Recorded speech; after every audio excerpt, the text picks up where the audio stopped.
એક વખત ઉત્તરાખંડના પહાડી વિસ્તારમાં ગામવાસીઓનું જીવન જંગલો પર આધારિત હતું. જંગલથી તેમને પાણી, લાકડું અને પશુઓ માટે ચારો મળતો હતો.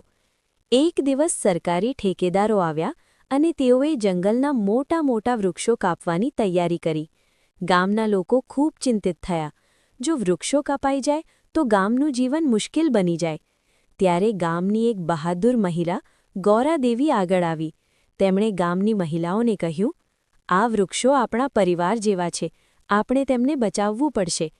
મહિલાઓ દોડીને જંગલમાં ગઈ અને દરેકે એક એક વૃક્ષને ભેટી લીધું. તેઓએ ઠેકેદારોને કહ્યું, પહેલાં અમને કાપો, પછી આ વૃક્ષોને કાપજો. મહિલાઓની હિંમત જોઈને ઠેકેદારો પાછા ફરી ગયા. આ ઘટના પછી આખા દેશમાં ચિપકો મૂવમેન્ટ તરીકે જાણીતી બની અને ઘણા જંગલો બચી ગયા. શીખ: કુદરતની રક્ષા કરવી આપણું કર્તવ્ય છે. હિંમત અને એકતા હોય તો નાનું ગામ પણ મોટું કામ કરી શકે છે.